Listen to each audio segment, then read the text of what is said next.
5% can be 1,000 times more valuable than 50%. Yep.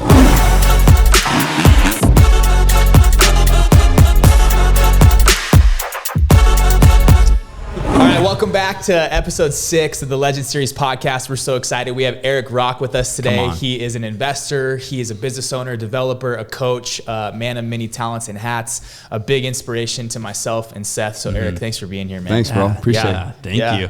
Yeah. And here at the Legends podcast, we define legends as a force that cannot be ignored. Yeah. And so we wanted to reach out to you because we both look up to you in this community. Appreciate it. And we believe that you're a force that can't be ignored. Yeah, and I love young guys like yourselves that are trying to punch back, make a dent, like leave a mark on this world. I'm just going to say this right now, like young people have a lot of challenges. Yeah. Probably more challenges like facing them right now than ever before. The system's against them. They're trapped in this unique matrix where they're literally pawns and they're being used. And I never, 5 years ago even, I wouldn't have realized how bad it is. Like there was so much darkness that's been exposed over this last 5 years, the sleeping giant that's beneath the surface. So my point is there's got to be young people that are stepping up to the fucking plate in real time and punching back. And the best way to do it is to not be upset. It's to not be emotional. It's to not be mad at the TV. It's to go out in community and give back, to do things, to inspire, to touch a young mindset who, when they're in school, they're only being indoctrinated. Yeah. I'll just say it. Yeah. Come on. Dude, I love that. Yeah. And you inspired me. Yeah. And so I want to start out with this podcast to hear a little bit, even if it's 5 minutes or whatever.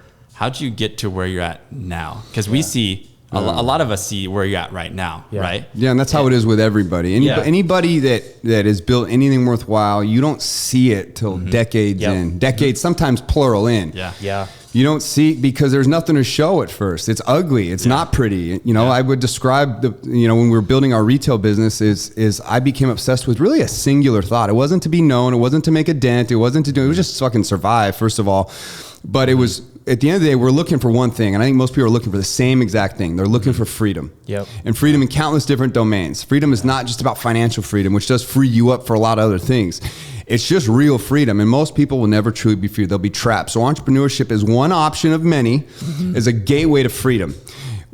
Even if you know nothing, you kind of see that when you're young. I think people get a sense of it, but there's a lot of scary roads and it's not for everyone. Yeah. But it's a sense of freedom. So getting in and committing and burning the bridge is just saying yes to something. Yeah. Yep. And for me, I didn't think that like our core business of furniture and jewelry was going to be my dream. My dream was to be a baseball player. Like I didn't have, this wasn't like furniture. I didn't know, when I started, I knew nothing about what I was doing. I had no clue. But what I would say is I developed it, and I'll jump ahead a little bit and I'll kick back to where the start happened. But as I got into it and I became obsessed, because I'm convinced you can't be any great at anything unless you're obsessed. When I got into it, I would say that I became like in love with the process of turning nothing into something. Come on. Like that is what the dream is. The dream is really turning nothing into something. And I became obsessed jumping back at an early state in my career with our core business retail model, which was furniture at the time. It just started as a very humble, small, organic consignment store. But I became obsessed with just one singular thought. I wasn't trying to be a leader because I didn't have any depth. I had no scar tissue. I was just an employee up to that point in my life. And this was when I was 27 years old, is when I finally just committed to something, sank my teeth, and blood started just coming out. And then you realize because now it's your skin in the game. If it fails, it's on you. It's fucked. There's no one to look up to. You kind of like, you have the buck stops here. Now you really, for the first time, absorb what that means when you jump all into the deep end. But I became obsessed with a singular thought, and that singular thought was simple. How do I turn something that's ugly into something that's beautiful? Come on. Everything was ugly at first. It was janky, it was small, and it was weird. And I had enough sense of me to know this isn't that pretty. When we started, it was kind of like, ugh. And that's okay. This is where the gold's at. I always say you need your blow-up mattress start, and that's because it touches a point in my life that was probably one of the most valuable things for me. My start was on a blow-up mattress. I sold my car. We moved to a new state. We rented a building. I had just gotten married. We lived on a blow-up mattress for a year in the upstairs office. Wow. And I worked 7 days a week for years, like literally 7 days a week for years. And all I was concerned with was, how do I make this place prettier? How do I turn this ugly thing into something sexy? That's all I cared about. Yeah. It was these singular thoughts that started taking me places. I would have dreams about how to like turn my furniture floor into this magical like something. I didn't even know what. I would have Tetris with furniture in my mind as our space became crammed and small and I mean, we had an air conditioning unit fall through the store. Like at every turn, when you think you're making progress, something destroys like your progress. And it's these mountains, and it's bad news after bad news after bad news. There's never good news. Oh, we got in a car accident today. Your truck driver's calling. Oh, we got pulled over. You can't have studs on this road. Like they're gonna impound the truck in the state of Washington. Like so many, just countless small things, big things, little things. When you take the helm and you're in charge, it's fucked. Yeah. Like nothing's pretty at first. Everything's ugly. So your job should be to make it pretty, make it smooth. Yeah. And I didn't have a mentor coach necessarily that had been an expert in the industry. Like this was all gut instinct and organic, but I'll tell you where I learned everything. It's from my customers. Wow. My customers became the lifeblood of how I was going to get through this day and into tomorrow in a way where I actually could even sleep a few hours. They were the thing that gave me confidence, that gave me courage, they gave me the attaboys. And when you jump into business, customer service is all you give a fuck about. So when you see people disrespecting your customers and treating them wrong, which you can't control, you build a system and a process and teams, you need to have that leadership where that influence is felt through all the different parts. Because for me, it was life and death. It was literally like, it was that serious. This is all I cared about. You couldn't fuck with me because I was so focused on like the bottom line. That's it. That's how the whole thing worked. And that's where this scar tissue started to develop. You know, you live in a store on a blow up mattress for a year with your new wife, and you're selling her on a dream that doesn't really exist. You don't know that this is going to turn anything. She cried a lot. It wasn't easy. She went through a lot of pain. She left her family, everything new. She moved to some weird town in Post Falls, Idaho. Never heard of it, you know, because that's where the opportunity led me. The opportunity led me to a store that didn't exist in this market, and just happened to be my uncle that connected the dots. They bought a building and they offered it up for rent to us. Wow. And our family had started a consignment store in Nevada. It was small, ugly, and janky then too. But it was the start of something, and Idaho was an opportunity for me to say, I'll do it. Let me jump in front of this one. Like, I got this. Like, I don't know anything. And so that's where the seeds of like everything that I hold dear. Now, the things that I care about most, you can't give these things away. You can't borrow them. You can't steal them. You can't manipulate them. Like, you've got to fucking earn them. And this is why I love the rags to riches story. Like starting from nothing and building up to something.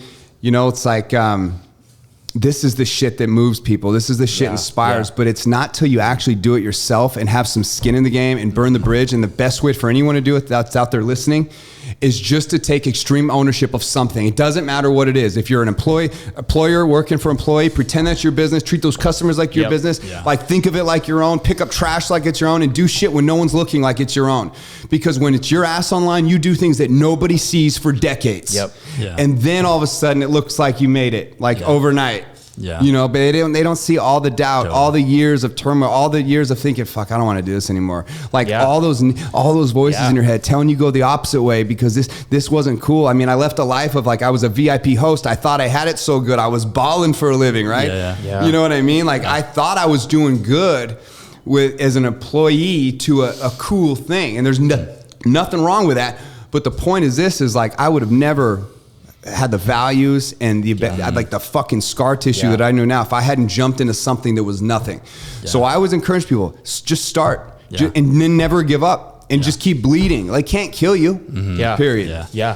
Dude, I love that, dude, bro. I feel like you said a lot there that I just want to kind of like unpack. You do know? it. There's a million places to start. So one of them is, you know, I'm curious, how does Erik, how do you continue, because you know, you built a lot of scars like you were talking about, but how do you keep going when things are not going the way that you thought it was for a while there? Because there's a lot of hiccups, like you said. You have a flat tire or whatever, you get pulled over, all these kind of things that keep stopping you, but you kept going. What was something for you to help you to keep going? Well, I'll just say it. I'll get back to a point that's just science based.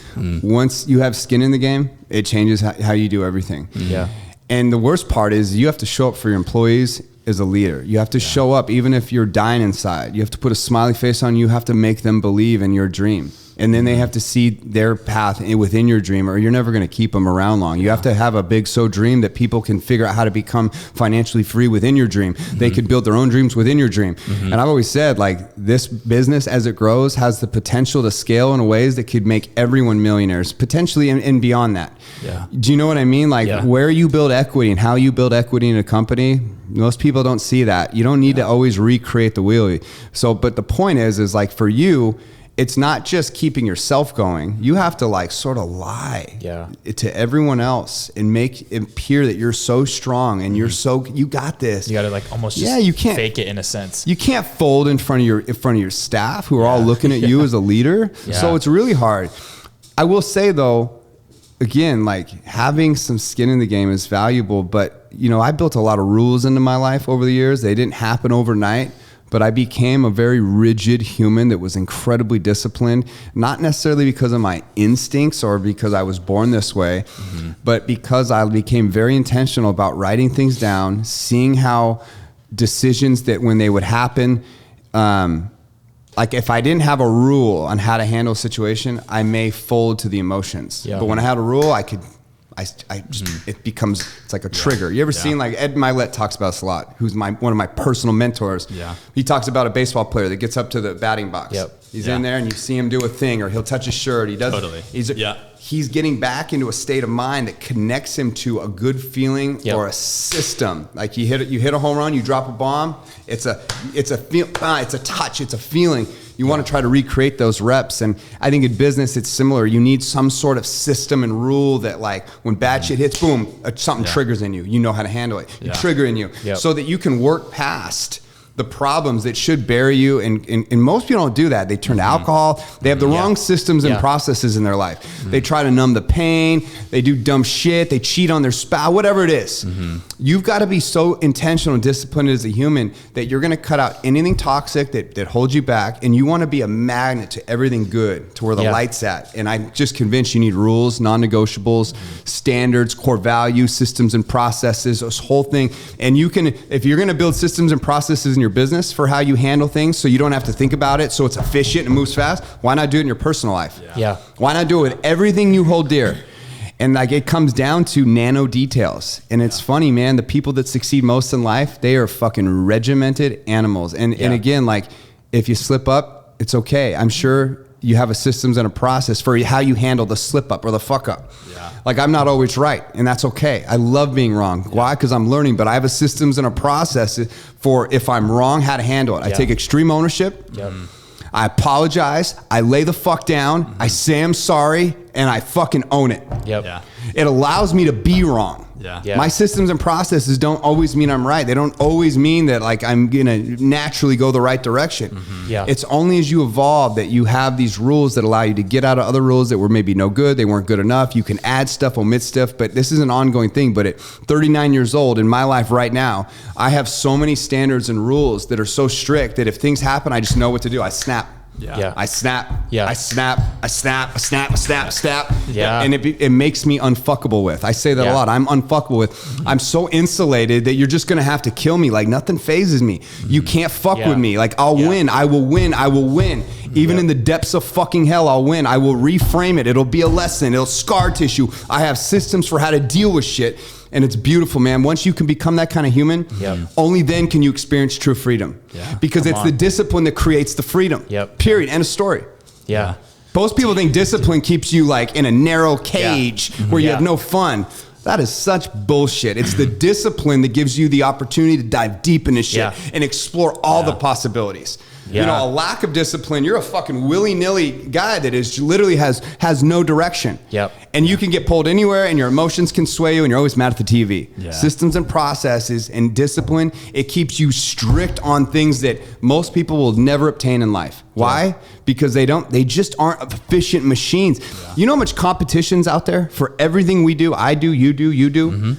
I mean, just consider this. The people that are doing what you want to do, they're outworking you. They're out hustling you. They're out systematizing you. They're out bleeding you. They're out obsessing you. And that's like, you're not going to be good at something if you're not obsessive. I'm sorry. There's so many motherfuckers out there that are going to run 10,000 circles around you. And you're over here, well, I need balance in my life. I see this shit all the time. That's fine. Balance. It's a bunch of bullshit. Like balance doesn't create freedom. It just doesn't. It traps you in a fucking cage. It's a misthought. It doesn't make sense. But most people are so convinced that it's the balance that keeps them a good dad, that keeps them showing up for their family. That's not the balance. It's not the balance at all. It's you're a slave and you don't even see yourself. And it's because you're not passionate about fucking anything. Because if you were, you'd be obsessed. You'd be dreaming about it. And the whole thing is to build an infrastructure where the things that you can leave, the people behind you, all the generations that come after you, to leave them something worthwhile, you got to be obsessed. And that is greater than the time where you're there on your phone, but you're near your kids, or you're arguing with your wife. You know what I mean? But you got balance. Yeah. You know what I'm saying? I just think that it's the obsessed. It's the people that are gripping something hard. And not in all cases, there's always exceptions, but it's those type of people that I think fully understand the importance of time, and where they give their time and how they give it is so much different than people that are not obsessed. They don't give their time correctly. So like, I'd rather give 10% of something and have that 10% to be amazing every time than to give 50% to something and I'm fucking around all the time and I have no purpose and I'm not driven. I'm not obsessed with anything. Like, I'm not being a real leader. I'm not showing what's possible. I'm not pushing the boundaries. Like, all I'm doing is, I'm there, but I mean, you can have more of an impact with 5% than 50%. I promise you, no matter, I mean, this is a non-negotiable in my mind, is understanding that 5% can be 1,000 times more valuable than 50%. Time allocation is not a metric for anything. Now, if you're absent all the time and you're just never around, these are different issues. You get my point? Yeah, absolutely. Yeah. But I mean, like, you build in systems for the family, you build in systems for your work. But if you don't have an obsession, just know that your dreams are never going to come true. They just won't, period. And if that's more important to you than the 50% of time of how you chop your time up, like, good, no problem. Be average and be mediocre. That's all it's ever going to be, and that's okay. There's nothing wrong with it. The world, that's the choice. That's it, though. But everyone says they want greatness. Everyone says they want to live their dream, but no one's willing to do what the fuck it actually takes. You see this energy I give? I give it to every area of my life, every domain of my life. I pour it out, and that's why my 5% is worth more than the average person's 50%. Because what I bring is so much value and intention that I can leave 5% with one person and it felt like 100%. It's not how much time, it's what you do with the time that you have and how you use it. Well, I love a couple things that come to mind. Something that we talk a lot about, because we have a real estate company. So we have agents that we're coaching and training and leading. And a lot of people get into a field like real estate because they want freedom, right? But they've actually never experienced being their own boss, showing up when they, like being in control of their time and schedule. And so something we say is, you actually don't get the true freedom you're looking for unless there's a season where you have the lack of it. And that season of the lack of it is the building of the infrastructure. The blow up mattress. Bingo. The blow up mattress, the discipline, the doing what you don't want to do now because you know it produces what you want later. That's right? Great point. And so I love that, because we say it often, right? Like, don't get into real estate. It's hard as hell. There's a reason why 85 to 90% of people don't make it. But the people that have the freedom did the things that you don't want to do. The second thing I love you said is, I also agree that balance is a myth, but it's not in a sense of, I can't give my all to my family. No, not at all. People think that's what balance is, but it's the systems and the standards that you have in your life that actually what other people perceive as balance is actually just the people that use balance. They check out at 5 o'clock, and it's because they think they have to. And it's right there. You're average. You are a 9 to 5er, motherfucker, whether you realize it or not. Period. End of story. You get my point? And so often it doesn't mean you're a better dad that has more impact or a better mother that has more impact. That is not how this works. Like, unfortunately, time doesn't dictate how good or not good you are at something. Now, being totally absent is a different thing. But if you got standards 100%. And core values within your family and how you show up with whatever time you allocate around the dream, like the dream, I feel like for you has a better effect on your child than time does. And if you're not living your dream and pursuing it and showing the standards necessary to get there, like, you're missing a huge point of this whole conversation right here. If you can't understand this and you're like, no, like, no, my dad abandoned me. Like, my dad Well, I never met my biological father. He split on my mom when she was 19. I grew up with no father. My stepdad came in my life when I was 7 or 8. He really did. He was a strict man. He took that position though, and I'm blessed that there was a structure and a box, you know, but you know, he works 7 days a week. You know what I mean? And like, it's funny, the things I admire most about him, you know, at this point, like, he's like my best friend now. Yeah. Wow. But it wasn't easy growing up. I had a lot of chips on my shoulder. It was strict. I was the step kid, man. Let's be honest. Like, it's not easy to just love the step kid. And so I was a quiet desperation childhood for me. I just wanted to be seen. My obsessive nature came from probably trying to impress my dad. I'll tell you that to this day, it became trying to impress my dad. I would mow the lawn. Like literally for hours. We had the biggest backyard, and I would try to get the line so perfect, and then they'd be perfect, and I'd say, well, let me do one of those things I've seen on the golf course where they like make triangles, all to impress him. So when you walk in, there'd be this big, beautiful yard, and like I would try to tee things up in a way. Everything was strategic with me, trying to be seen, and like you'd get home and it'd be dark, and you wouldn't see it. Like, so I get it, like this whole concept of not being around a whole lot. But you know what I realized now at 39? What a sacrifice he made. You know, they went bankrupt when I was in high school, and all I wanted to do was get the hell out of that house. It was turmoil, it was pain. It's not necessarily how I would parent. It's not the point though. At the end of the day, his commitment to his dreams and to other people, he always committed to other people. He's the guy that give his shirt off his back to anyone.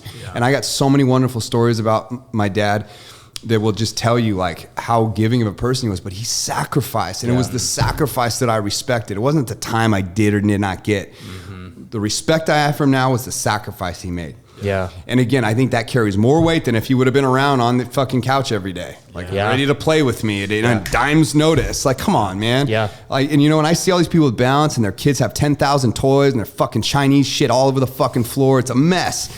All these little brats running around with all this advantage. Fuck all that, man. That's not like showing up and giving everything you have your kid is probably the thing that's gonna fuck the kid up the most. But I was working at a young age for something. I was working in my grandpa's pharmacy. I was working fucking delivering pizzas when I was 16 years old. And I was working delivering flowers and prescriptions. I was always working to be someone, to see like anything that's given to you is a detriment. Like anything, any kind of entitlement is a fucking nightmare from my perspective. And so like, how do you create an environment where someone's trying to earn something at a young age, or connect those dots at a young age? Like all this stuff has nothing to do with time, is my point. It has to do with really like what you bring to the table and how you pursue your own dreams. A child's gonna learn more by watching you fight the battles and then stand up tall. Like that's it. But most people are living such sheltered lives. They're letting fear dictate them. And you think kids can't see through your bullshit? It's like, oh, you're telling your kid, hey, you go live your dreams. You could be anything you want. But then mommy, daddy, why aren't you? Like you guys look pathetic. You know what I'm saying? And that's not everyone. But across America, when you just study mediocrity and when you just study average, so many young mindsets are looking up at their parents and they are terrible fucking role models. But they got balance. They got balance. Fuck all that. I'm telling you, man, like it's all about pursuit of a dream, and it's about failure, and it's about trying again and keep getting up and standing tall. Like everyone wants to change the world. If you want to make a mark worthwhile, you've got to be obsessed. You have to have a dream that it's big, God-sized dreams, and you have to learn how to go for it. If not, you're going to die unseen. Ed Milet just talked about this. It was so good. I feel like he got it from me because I've been saying this for a long time, but it's like he read my mind. He definitely got it from you. He got it from you. He did. Ed, if you're listening. But I'm telling you, he's right. And so many people die unseen. And it doesn't mean that person may not have been a hero to someone, and there's value and all that. And it's okay. But like, I'm telling you, like, why not go for the big dream? Why not try to be seen and really impact the world, change the world? Why not? Like, why not do that? I'm just convinced that if you want to be like a hero, like you got to have heroic thoughts. And that means balance can't necessarily be a parameter for a discipline in your life. You have to put that out, because so many people have balance and they're terrible husbands and terrible wives. Like, you see my point? They think they're giving more time to something because we checked out at 5, it's family time now. But the time they do spend, it's on their phones. They're staring at it. It's not quality time. There's no passion. There's no real love there. You got more time, but it's a lot of laziness going on. And there's no value in that. Like I'd rather be building the future, like infrastructure that my child can earn his way or her way into. No gives here. I promise you. I'd rather be building that infrastructure that has the chance to really to give for a legacy that is far beyond you when you die. Yeah. Than to spend time with them and be on my phone and be fucking lazy. Yeah. Dude. So if I give 10%, preach. like, man, I'm going to be teaching. I'm going to be showing you what passion looks like. We're going to be working on shit. We're going to be building shit, but we are not going to be sitting around wasting time. Yeah. Because it's that sitting around doing nothing that happens so often. It's so much more than you realize. Like, you guys, just be honest. Like, look around. I see it everywhere. Yeah. There's so much wasted time where there's no lessons being taught. There's no battles being fought. It's just being, and maybe that's okay. But I'm telling you, it's not okay if you have big dreams. So you can't have your cake and eat it too. You have to really pick one. You have to say, hey, am I going to leave a mark worthwhile? Or am I just going to be around and consider that, hey, I gave more time? Like, I'm convinced, man, you want to leave a machine that works for you when you're dead. Yeah. So that your legacy gets carried on. Like, the giving continues even after death. Yeah. And that is a far better gift to your children than you fucking around on your phone, arguing with your fucking wife, whatever people do when they think they have more time in their balance. Because I'm telling you, it's not all good. Yeah. Like, that's the problem, is I'd rather be missed and show up with what time's left, knowing that I left it all on the table over here and I'm building something bigger that's really going to create futures for them if they earn it. Yeah. No freebies. Yep. Then I'm always here. Yeah. I'm always here. Yeah. I'm balanced. Yeah. Anyway, I don't know why that's a triggered thought. Yeah. No, I love it. I When you're an employer, you get this. Oh yeah. All the time. You're saying something like, I feel like over and over again, and I want to reveal it, is you keep talking about dreams, and I also want to bring in vision too. You know, you mentioned earlier on you were sharing your dream and your vision with your employees and your clients and things like that help you keep going, right? I think as you mentioned that you didn't feel like a leader, but I feel like that's a very high priority as a leader, is creating vision for people to say yes to, right? Yeah, leadership is huge, and yes, visions are really important. You know, the biggest problem with most people, from my perspective, it's my opinion, is that they lack clarity. The things that leaders are different about, great leaders, they have incredible clarity, and they're willing to move heaven and earth to really achieve the fullness of that clarity. But most people don't have clarity, and you don't know you don't have clarity. I thought I had clarity. I had some wins, but really I was in a comfortable pocket. And it was Ed Milet, you know, again, like being really intentional about who I brought into my life. I brought in my life, and he really opened my eyes to how unclear I actually was. I couldn't even get through like 10 things that I wanted for my life. And like, in a sense, I kind of felt like I lived all my dreams out. Like all the easy check boxes were made, meaning like, but none of this stuff really had anything to do with impact. It didn't really have to do with the end of life. Like what I want to leave when I'm dead. Like on my deathbed, that thought became an obsessive thought of mine that I struggled with because I'd lost so many incredible people in my life. And as I grappled with it, I'm one of those people that if I'm struggling with something, I chew on it, gnaw on it till I find a solution. I will not stop. Again, it's OCD, maybe it's maybe this is a strict standard for like success and greatness. I don't know. I'm not saying that I'm any of those things, but I know I have it, and I don't know how far it's going to take me, but I will leverage the shit out of it. But I will chew on something until I find a solution, till it allows me to sleep fully. And death was a hard one because there's no way out. There's no end game. So when you think about death, close your eyes. Just do it right now. Close your eyes. Like, think about you sick, hopefully old. You're on your deathbed. All the people you love around you, they're much younger. They have better complexion in their skin. You're watching all these little people in their eyes. They're running around you. Like, just imagine like what that's going to feel like. Are you scared? Are you happy with what you did with your life? Do you have regrets? Like, what are the things that are going to come through your mind? Like, is it going to be the things that you like didn't do that overwhelm you? Is it going to be like, you know, I asked my grandma this. I asked my grandma if she lived her dreams, and I hate telling this story, but it's so compelling, and I love her so much because she is a hero to me. But I asked her if she lived her dreams, and her whole complexion and her face changed when I asked her. I actually interviewed her, which I'd never done before. And it was Ed Milet that said, interview your dad. I haven't done that with him yet, but I did it with my grandma last summer on our deck on the lake. And Hayden, she hadn't been on a plane for countless years. I don't know, like 30 years. I'm making the number up. A long time. She finally came up to visit her grandson who's living out all his dreams. And I asked her these really tough questions. I asked about her family, her childhood, the things that mattered most to her in her life. She's 83 years old now. What I realized in that moment is I did not know my grandma. I had no idea who she was. I had no clue. And I guarantee most people have no idea who their grandparents are. Because it's like, hi, grandma, how are you? Good. yeah. You know, like you're always on the surface. You never dig. You don't dig deep. Like I didn't know anything about my great grandpa. But you know, now I know he died when she was 18. My grandma was 18. He was an alcoholic. He was abusive. He was a wretched human.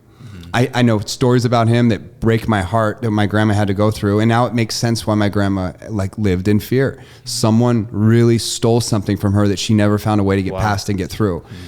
But she told me this one line and it just broke my heart.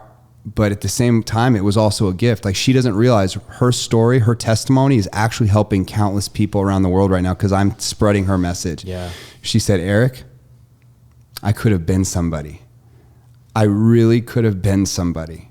And she connected me to a story to her 8-year-old self, which was just so compelling about how good of a dancer she was. And she wanted to dance and she wanted to go to Juilliard and she had all these dreams as a little girl. So when what I realize is in you, everyone in the audience, everyone, there's a little boy or little girl trapped in every single one of you. And the best and worst things about you are trapped inside the mindset of that child. Yep. And it's still in you. I chase smells to this day, scents that are part of my dreams. I have a lot of trauma in my life, but I never let it hold me back. But I realize a lot of people let the childhood trauma hold them back. For me, they became chips on my shoulder that I'm leveraging the shit out of. This is a representation of me leveraging my chips on my shoulder. So I will turn it into fuel, but a lot of people don't turn the pain and the fear into a testimony, a story, or energy or fuel. What they do is they let them trap and they take a backseat to life and they remain unseen. And when my grandma said that she could have been somebody, it just broke my heart. She says, Erik, my dad told me that dancing is for whores, you know? And it's like, man, can you imagine a little girl who's like secretly dancing? She's really good. I mean, there's a backstory to this that I won't get into.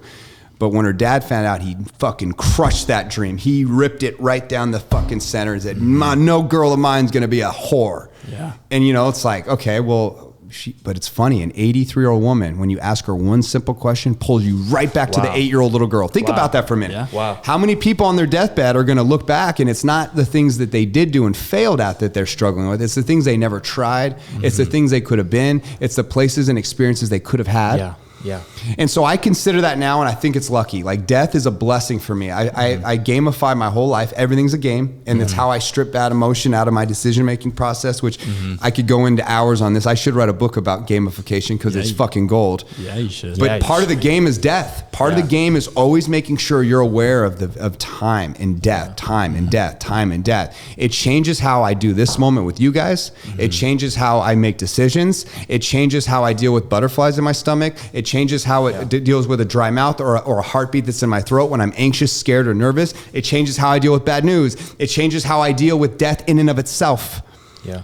It changes it changes how I deal with my faith. It changes like what I'm searching for in life. Yeah. So what a blessing to be obsessive about the end in your 40s. It changes how I eat, how I drink, how I look at health.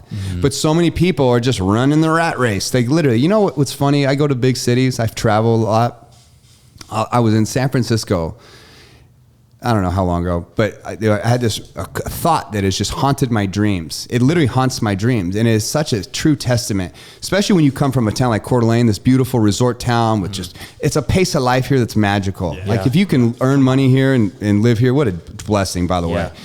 But I'm at this massive intersection in downtown San Francisco, and I'm in a rental car and I'm sitting there and I'm literally the first car at this crazy intersection. I don't think I've ever seen an intersection like this where like all the lights go red for all the cars. And it's just this big moment when it's like, okay, this is the people's green light that are just standing there ready to cross the road, right? Yeah. So all these people are just, I mean, imagine this is the street block. And it's a big street block. There's 1,000 people here, 1,000 people here, 1,000 people there, 1,000 there. Every corner there's people ready to go.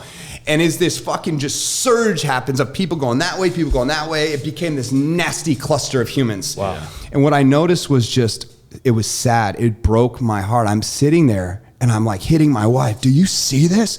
It was fucking like drones, like thousands of them. Everyone had earpieces on. They were all on their phones. It's like no one looked up. I don't know how they're not hitting each other. It's like their spidey senses know how to like just go programmed. Wow. And it was this massive conglomeration of just and as this is happening, I'm watching this and everyone looked like a robot. Like it was just this one of these moments in life that I had at a really unique time in my life when it really gave me a lot of perspective of where I'm at, why I live in Coeur d'Alene, like what's important to me, how I want to do my life, but my biggest fear is being one of those fucking people, because they represented something to me that is what's wrong with society. There is no connect. It was cold. It was dark. It was desolate. All that surge of people migrating and moving past each other without even acknowledging, no smiles, no one giving a fuck about anyone. And you should have seen just the energy of this group. It was disturbing. Yeah. And it was just a moment. Now, if you live in this shit, you don't know. You live in the rat race. You're stuck in traffic. Everyone's moving, trying to get somewhere. Yeah. Like, no one's like embracing shit. No one's like, and that's such a broad statement that's probably not true. But somewhere in there is the reality that most people die unseen, and they live in this rat race, and they chase their tails, and they never really achieve the greatest potential of themselves. They never achieve their dreams. They never get close to the person that they could have been when they get to their deathbed. I'm convinced of that. I hope I'm wrong, but that was the sense I got. And you don't have that perspective until first you got to live in a place like Coeur d'Alene, where people treat each other differently. When you walk down the road, you can feel like the connection in the community. We hope we can keep it that way. Yeah. This is a special community. That's why I live here. I don't need to live here. Yeah. I can live anywhere. And I choose Coeur d'Alene to be full-time primary. Like, I love this community. Yeah. I've never locked my door. There's 10,000 guns on our street. I trust all my neighbors. I got guys that will snipe you from like 300 yards away from countless different directions. Because if shit goes down in Coeur d'Alene, we are all going to band together. This community will come together. They'll protect each other. It will not be rape, pillage, and plunder like it would be in LA. If you're in LA and you go to turn the light switch on, the lights don't come on, you're fucked. Yeah. Good luck getting out of that shithole. Yeah. You get my point? Yep. The point is like this rat race of humanity, like what it's turned into. It's sad to me. And as an outsider that's trying to achieve greatness, that's looking in from my little window, like, I'm just saying, it's like, man, that's not living. All these people that are in this rat race, they're not living. And it's, again, like, where's the obsession? Where's the passion? Where's the dreams? Like, like, you know what I mean? Like, how do you elevate out of that? How do you separate? How do you become a separator in life? I become obsessed with it. Now, getting back to your point, leadership is what it takes. You've got to be able to transform people. I have a really good friend named Damon. He tells this story a lot, and he tells it better than I ever could. I'm not going to even try. His name's Damon West, and I want to have him on our podcast. He's an incredible guy. He already said he would do it. I just want to get him to Coeur d'Alene in person. He was just in Spokane, too, giving a speech.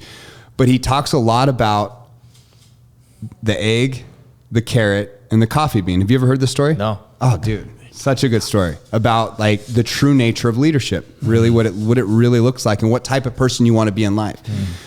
So under heat, pressure, and adversity, you put a carrot into a hot boiling pot of water. What happens? It softens. It gets soft. Okay, so the carrot folds to the pressure. You put an egg in a hot boiling pot of water, what happens? Gets hard. The egg hardens, right? It becomes hardened to the pressure, to the heat. Put a coffee bean in a hot boiling water, what happens? Turns to coffee. The coffee bean transforms the landscape around it when it's under pressure. Yeah. And so if you think about how you want to be as a person, great leaders are like coffee beans. Everywhere they go, every room they walk into, they change the environment. They change the nature of the energy. They leave something bigger than themselves when they came. Eggs don't do that, and carrots don't do that. In fact, both of those situations are bad. You don't want to be hardened up and miserable and pissed off when shit hits the fan. You also don't want to be the carrot that just folds and succumbs to the pressure. You want to be the coffee bean that will turn it into gold, that will turn it into a lusty, nice drink that's going to give you a spark of energy. What a beautiful analogy to use. Now, this is someone that was in prison for 10 years and learned that story from one of his prison mates. Wow. I love Damon. He's a great guy. Wait till you hear his story. I'll introduce him. But the point is this. Leadership is the thing that's going to carry you past average. But to be a leader means you kind of got to be a hero. You have to really understand power, influence, fame, all these words that may make you seem like a narcissist. If I wrote down on paper, I want to be famous, I want attention, I want fucking power, baby. Like all these things, like I would never write that. And my biggest problem up till last year, was not being honest with what I truly need, want, and desire. And it wasn't till a couple key people in my life reframed my problem that gave me clarity. The number one thing that great leaders have, right? And that was simple. It was that, well, if you want to change the world, if you want to impact lives, if you want to leave a mark, the only way to do it at scale is to have some power. Yeah. Because if you don't have power, people see right through you. You'll be an empty vessel. You're a body full of holes.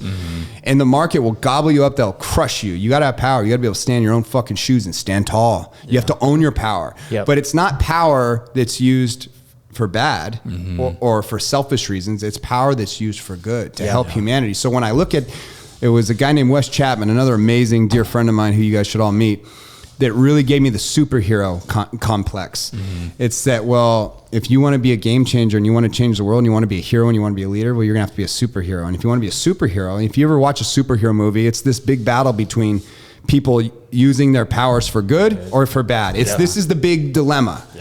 And it can be used both ways, but if you have the power and you have the capacity to even have power in the first place, it actually is a disservice to humanity if you don't execute on it, number one. But number two, if you decide to execute on it and you're using it for good, then you should want more of it, because your job's to impact, it's to affect 1 billion lives. Somehow, some way, you're gonna do it. You're gonna touch people, you're gonna reach people, you're gonna get them to make better decisions, they're gonna live longer lives because of you, they're gonna live more compassionate lives because of you. What a superpower. So I had to write down, I want power, I want attention, I want fame, and I'm gonna use it for good. That helped me grapple with that narcissistic thing that I'm always trying to avoid. And these are some of the rules, you guys, some of the systems that we want you, until you put them in your life, you realize how unclear you're being about how it really looks and how it should look. You know what I mean? Another thing really is considering leadership is trying to understand like the why. So many people go to the what or the how. Simon Sinek talks a lot about this, and I really love his approach to this. He talks about Apple, why they sold so many computers and iPhones and iPods and all the shit they've done. Like their success was in their marketing campaign was predicated on their why. It wasn't predicated on that we're the best, we're the fastest, we do this, we do this, we do this. Like, no. Their whole message is we are going to change humanity one person at a time. And we also sell great phones. Totally. And it was just like, so leadership's important. Like your why has to be what leads you. Passion has to lead you. Purpose has to lead you. Leaving it all on the table has to lead you. One of my rules, I bleed into every room I walk into. It's a non-negotiable. When I walked in this room, you don't realize I'm walking down this thing before I get into the studio. And in my head, I'm saying, all right, motherfucker, you're going to bleed today. You're going to go in there, you're going to fucking bleed. You're going to pour your heart out, and whatever that looks like, whatever it looks like. But you're not going to go in there soft, looking at your phone, trying to get out of there, checking the clock. Just leave it all. What it is, what it is. And this is what it is. But it's this trigger thought that gets me in this catabolic mindset. And I don't even know if that even makes sense, but it just sounds good. It's this mindset that just starts crunching and churning, and it's doing different shit because I just told myself with a trigger thought, bleed, motherfucker, bleed. And so again, like I can go into a meeting different, and I used to grapple with this, like knowing that I had all this energy and passion I want to leave in the room, but I try to tone myself down. I don't want to, insult anyone. I don't want my language to come out weird. So I try to coach myself down. What I realized, like, dude, I am just another rat race human if I do that. The only way to fucking be different is to fucking bleed. Leave all of you on the table. All the time. Dude, everywhere you go. Come on. And it will serve you well. There's a couple things you just said. So you talked about the why, and something that I get to do in my leadership coaching is help people discover their mission, right? And what you just said was, it's not about what Apple said, we're the best phones, we can do this, because that's function. And what I realize is a lot of people replace mission, why they do what they do, for function, which is what they do. For sure. Which is the rat race, I think is what I hear you saying, right? People focus on what they do. That's where people get stuck. Totally. I got big box retail. That's what I do. I invest. I sell real estate. But it's like, how we haven't talked about any of that? No, because that money, doesn't make you money doesn't matter. It's the when you're younger, it does, because sometimes you need materialistic goals. So that you actually have something you can see, touch, and feel that will keep score, that kind of keeps you on track, that you're going the right direction. But a lot of that's like filled with myth. People try to leverage it for marketing purposes, which does make sense. I get it. But it doesn't tell the whole story, and oftentimes it's not true. It doesn't really give you a true barometer for your success. And I'll be the first person to admit that. But it does keep you going a certain direction. And when you work hard to achieve a materialistic thing, that's great. But at some point, you either stay comfortable and you accept it, or it loses its luster, and now you've got to be on to other things. At some point, every yacht feels the same. Every private jet ride feels the same. Every watch feels the same. Whether this is a Patek or this Rolex, it's all the fucking same shit. Yeah. These are both iconic brands. They represent fucking the highest of the highest. I mean, you get a Richard Mille watch on. Now you're in the celebrity world. Like, you see all these colored bands on all these people.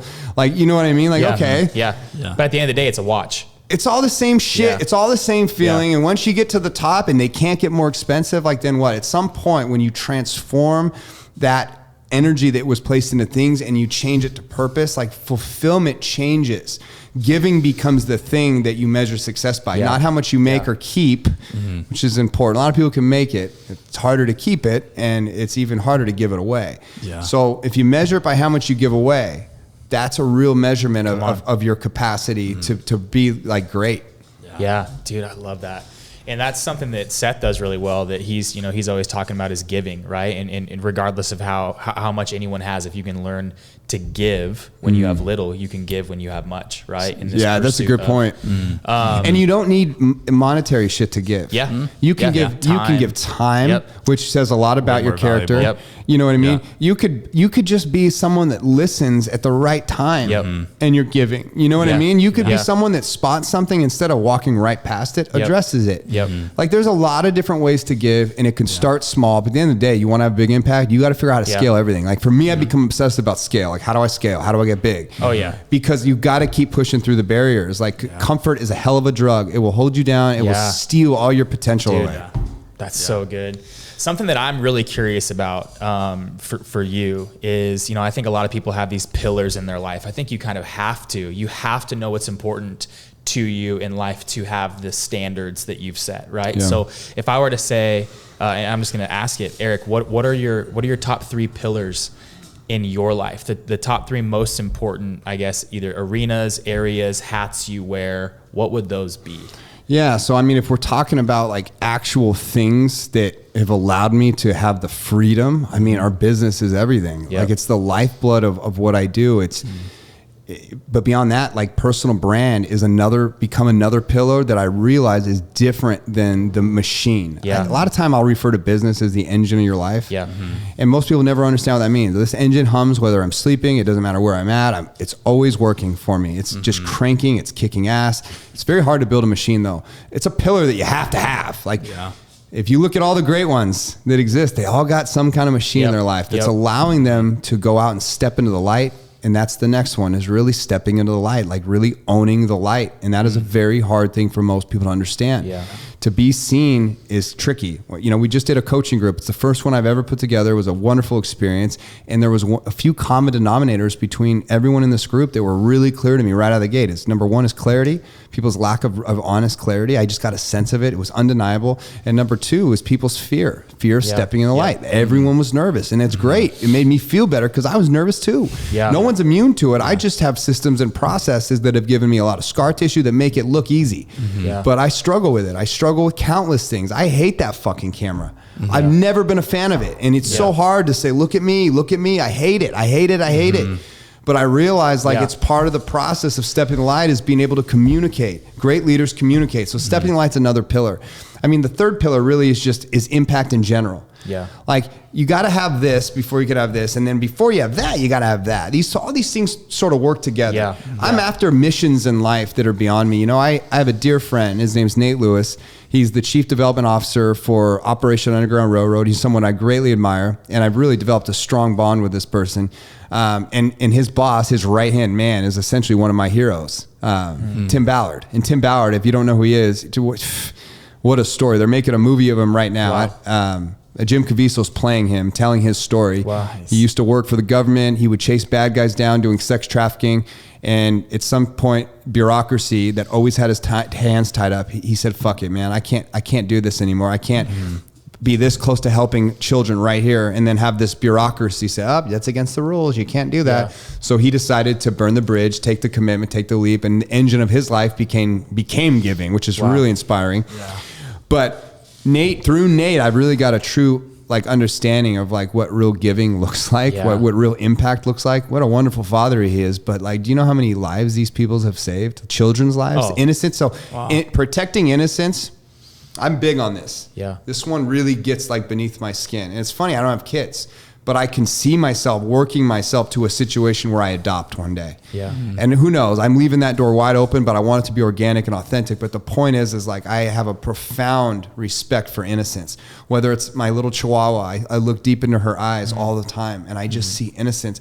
But it's that same innocence that's in this little dog or a bird. You ever seen a bird? I always think it's my grandma who passed away when I see like a bluebird, or like any kind of bird, like hummingbirds. Yeah. Oh yeah. I just think of my grandma who I love dearly passed away, and not my other grandma who's just as loving and sweet, but it's this particular grandma that when birds show up, I don't know why, I feel like it's my grandma checking in on me.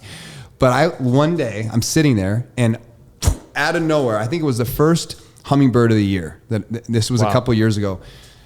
But the bird pops right, it was right after my grandma passed away that year. It was the first hummingbird I see of the season because they migrate.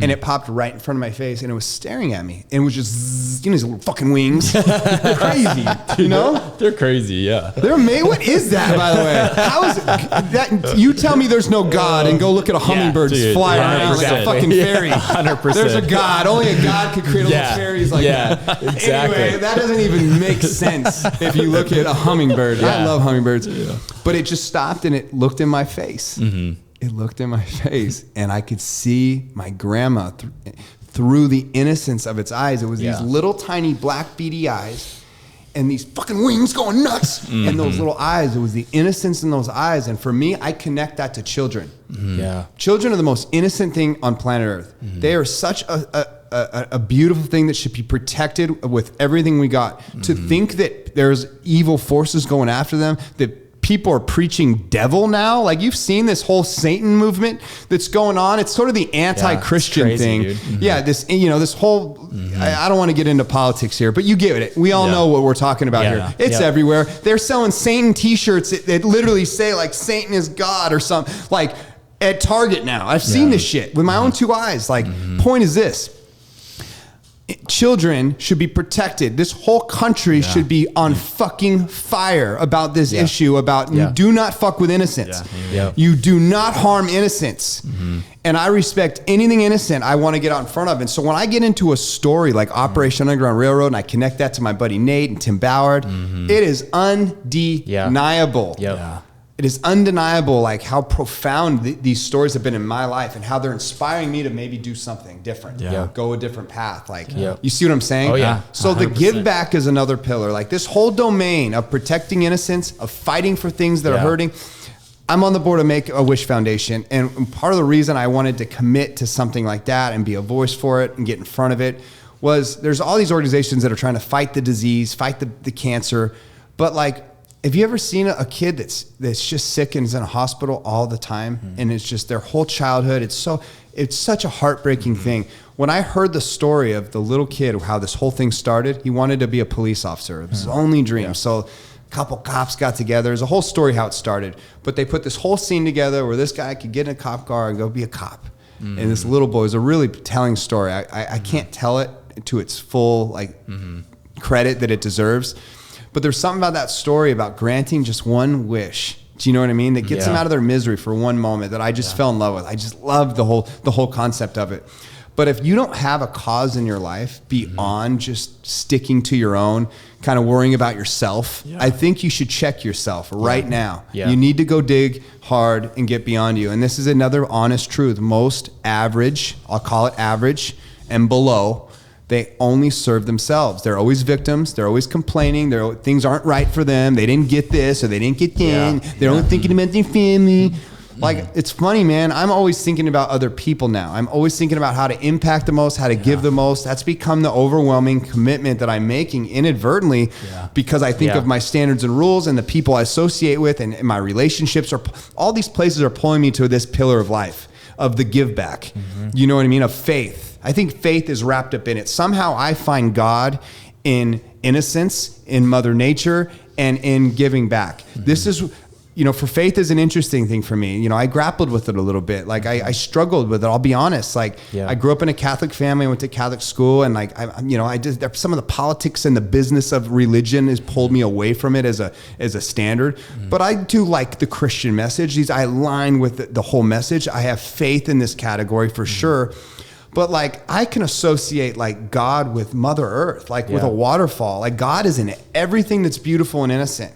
But I realized there can't be God. There can't be beauty. There can't be light. There can't be happiness, joy. There can't be any of that without pain, without darkness. You wouldn't know what happy looked like if there wasn't something is suffering. Suffering has to be the thing that exists in order for happiness to be a thing. Because if it wasn't there, we wouldn't call this happy. We'd just be that. And we wouldn't appreciate it. So there's got to be death to appreciate life. It's a beautiful cycle. Only a God could create something so perfect. And in a sense, you kind of got to have a dark side, a devil, to have the God and a light side. Mother Nature, to me, is such a profound thing to examine. And it's the one constant so far that I can see is that Mother Nature is the one thing that's always there. We come and go, but it sticks around. And it watches the light and it watches the dark. It goes in cycles. It's over and over and over again. To me, that's God. It's bigger than me. It's bigger than you. It's in the likeness of all things that are good and humanity and creative and loving and passionate. It's all that. And so how I evolve with that, we'll see. Still remain. I'm still working on it. But that's another pillar that I feel like that I wanted to add into your question of the give back, the acts of service. Like this is where all these other categories should lead you, in my opinion, my humble opinion. If you're not getting to this pillar of life, like you're missing out on so much magic. That's where the real fulfillment happens. It's not in the getting, it's in the giving. And it's not in measured by how much you make, it's by measuring how much you give. Period. End of story. Come on, dude. I love that, dude. I feel so inspired. Thank you, bro.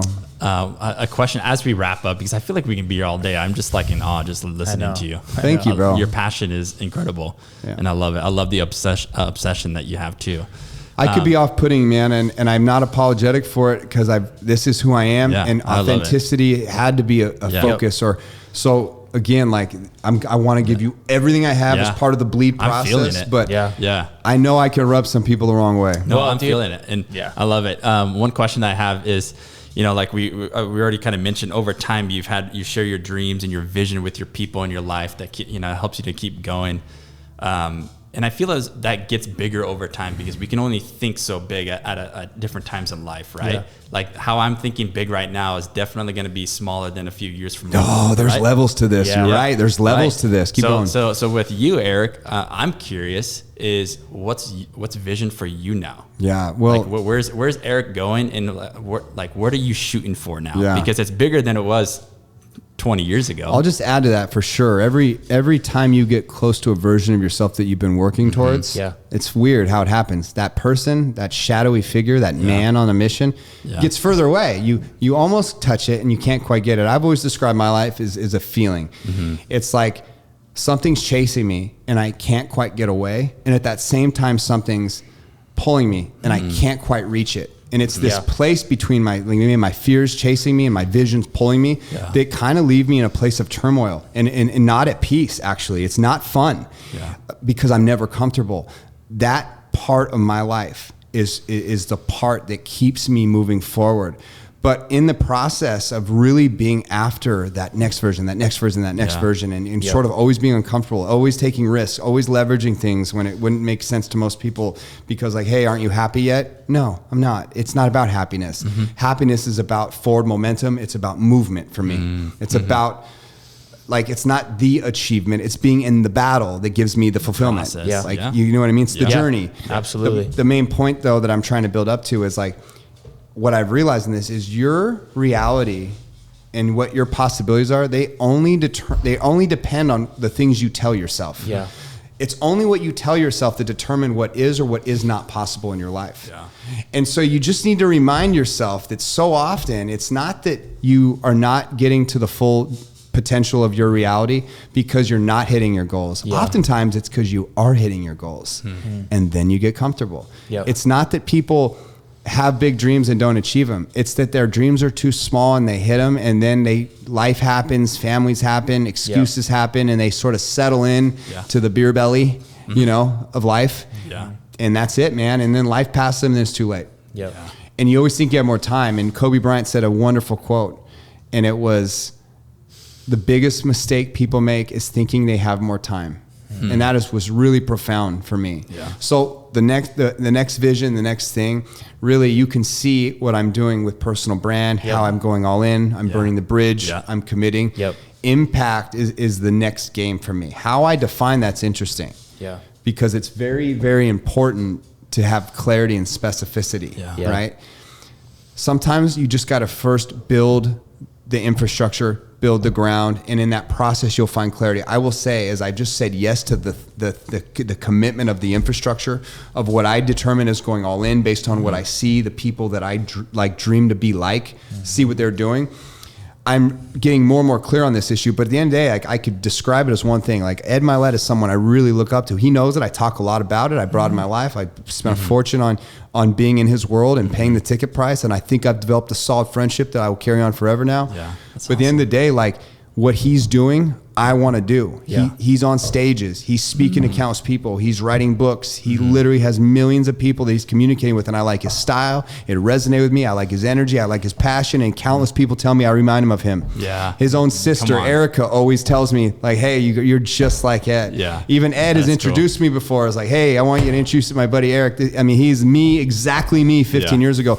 It's really cool to have an example to follow. Yeah. And so I'm going to follow his lead. And that's good enough for me right now. Yeah. You know what I mean? To say that I'm going to touch 1 billion lives, like, let's put that in there too. Like however our impact is going to scale, but he's a great replication of something that I think is possible in my life. Yep. And what's cool is I'm an open book, I'm authentic, and I'm telling a unique story right now. People get to see someone that's nobody, that's a fucking nobody in the big scheme of things.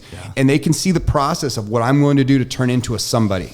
And I'm going to tell the story, and it's going to be an interesting book. You are going to see it in real time. Everyone that watches every move I make, they're going to see, hey, I remember when Eric was doing these type of videos, and now he's doing these, and now he's doing this. And I remember when he did his first speech, and then he did that speech, and then he's doing that. And I remember when he wrote his first book. Like all this is creating a wave of momentum and energy. And what's cool is once you have that, you can feed anything you care about. Then you could feed 1 million kids. Then you could feed 5 million kids. Then you could feed 100 million kids. Then you could build your own schools. Then you could build your own infrastructure that like literally will carry on for decades after your death, for maybe centuries after your death. But first you have to build this energy ball that is all about impact and giving. And so I think that answers it, right? Yeah. Oh, dude. I love that, dude. Bro, I was honestly thinking, because Ed Milet is I would say like a virtual mentor of mine. I don't know him like you. He's a mentor of a lot of people. But I've listened to every one of his podcasts. But I was sitting here knowing you know him, and I'm like, dude, Eric reminds me of Ed Milet. Yeah, thank you. 100%. That's a compliment. So if Ed's watching, like thank you, man. Listen, if Ed's watching. Yeah, that's he's watching. Thank you. Yeah. So there should be some good hooks that come out of us. I'll try to make sure he sees one. And if he can spend an hour and watch a show, let's go. Come on. Let's go. Do it for Eric.